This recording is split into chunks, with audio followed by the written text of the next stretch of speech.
وَإِذَا سَأَلَكَ عِبَادِي عَنِّي فَإِنِّي قَرِيبٌ دَعْوَةَ الدَّاعِ إِذَا دَعَانِ فَلْيَسْتَجِيبُوا لِي وَلْيُؤْمِنُوا بِي لَعَلَّهُمْ يَرْشُدُونَ। রব্বুল আলামিন বলেন, নবী হে, আমার বান্দারা যখন তোমাকে কোথায় তুমি বলে দাও ইন্নী করিব, আমি কাছে। আল্লাহু আকবার, তিনি কাছে। আল্লাহর হাবিব সাল্লাল্লাহু আলাইহি ওয়াসাল্লামকে আল্লাহ কমান্ড দিলেন, আপনি বলে দেন যখনই উম্মতেরা জিজ্ঞেস করবে আল্লাহ কোথায়, আমি কোথায়, আপনি বলে দেন ফা ইন্নী করিব, আমি কাছে। আরেক জায়গায় আল্লাহ ব্যবহার করলেন আকরাব, কাছে না। করিব মানে কাছে, আর আকরাব মানে সবচাইতে কাছে, the closest one, the most closest one, সবচাইতে কাছে। ওয়া নাহনু আকরাবু ইলাইহি মিন হাবলিল ওয়ারিদ। তোমার পেছনে যে স্পাইনাল কর্ড, শির দ্বারা, ব্যাকবোন, মেরুদণ্ড, যেটা আমাদের দেহের একেবারে মাঝখানে, আল্লাহ বলে আমি ওইটারও কাছে। কোন কোন মুফাসসিরিন ইকরাম বলেন আমাদের যে খাদ্যনালী আর শ্বাসনালী, এটা আমার ঘাড়ের যত কাছে, আমার আল্লাহ আমার তার চাইতেও বেশি কাছে। তার মানে এই আয়াত দ্বয় থেকে আমরা বলে নন, তিনি আমাদের কাছে, তিনি আমাদের কাছে, ডাকলেই তিনি সাড়া দেন। সুবহানাল্লাহ পড়েন। ভায়া হয়ে তার কাছে যাওয়া লাগে না, মিডিয়া হয়ে যাওয়া লাগে না। আমার সাথে দেখা করতে হইলে কত ভায়া হয়ে আসা লাগে, পাওয়া যাচ্ছে না। কিন্তু আল্লাহরে পাইতে হইলে অ্যাপয়েন্টমেন্ট লাগে। আওয়াজ করে বলতে হবে মুসলমান, আল্লাহরে কাছে পেতেছি। আল্লাহ বলে ডাক দিলেই আমার আল্লাহ আমার ডাকে সাড়া দেয়। চিল্লায় বলেন ঠিক কি না? এজন্য বুখারীর বর্ণনায় বিশ্বনবী বললেন, ফাইন যাকারানি ফি নাফসি যাকারতুহু ফি নাফসি। আমার বান্দা যদি আমারে একা একা ডাকে, মুহূর্তের মধ্যে আমি আমার বান্দারেও একা একা ডাকতে। ফাইন যাকারানি ফি নাফসি যাকারতুহু ফি নাফসি। আমার কোন বান্দা যদি আমারে একা একা স্মরণ করে, আমি আমার বান্দারে একা একা। ওয়া ইন যাকারানি ফি মালাইন যাকারতুহু ফি মালাইন খায়রিম মিনহু।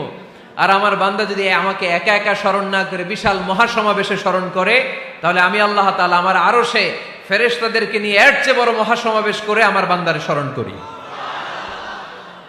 ওয়া ইন বিশিবরিন তাকাররাবতু ইলাইহি যিরাআন। আমার বান্দা যদি আমার দিকে এক বিঘত আসতে চায়, আমি আমার বান্দার দিকে এক হাত এগিয়ে যাই। আপনি এক হাত আল্লাহর কাছে যেতে চাইলে আল্লাহ এক হাত এগিয়ে যায়। ওয়া ইন তাকাররাবা ইলাইয়া যিরাআন তাকাররাবতু ইলাইহি বাআন। আমার কোন বান্দা যদি আমার দিকে এক হাত এগিয়ে আসে, আমি আমার বান্দার দিকে দুই হাত এগিয়ে যাই। ওয়া ইন আতানি ইয়ামশি আতাইতুহু হারওয়ালা। আমার বান্দা যদি আমার দিকে হেঁটে হেঁটে আসতে চায়, আমি আমার বান্দার কাছে যাওয়ার জন্য দৌড়ে দৌড়ে ছুটে যাই। এজন্য আওয়াজ করে বলতে হবে আল্লাহ কাছে না দূরে?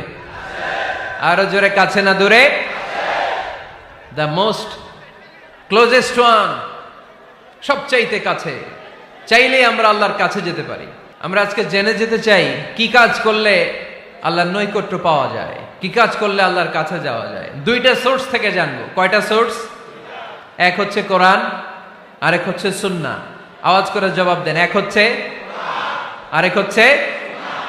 তো আসেন কোরআনকে আমরা জিজ্ঞেস করি, কোরআন তুমি আমাদেরকে বলো কি করে আমরা আল্লাহর কাছে যেতে পারি, আল্লাহর কাছের বান্দা হতে পারি, কি করে আমরা আল্লাহ তাআলার নৈকট্য পেতে পারি।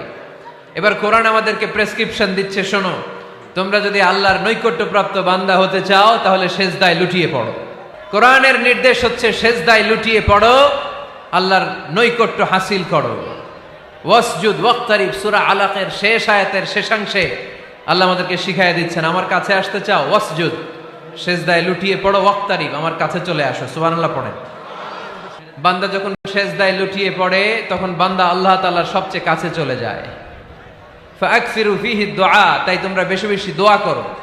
সেজদায়ে নত হও, অশ্রু ছাড়ো, প্রভুর শরণে হৃদয় গাড়ো। সেজদায়ে নত হও, অশ্রু ছাড়ো, প্রভুর শরণে হৃদয় গাড়ো।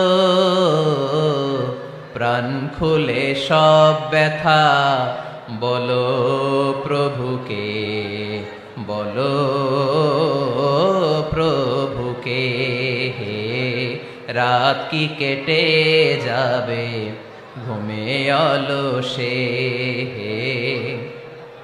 রাত কি কেটে যাবে ঘুমে অলসে, তুমি কি জানবে না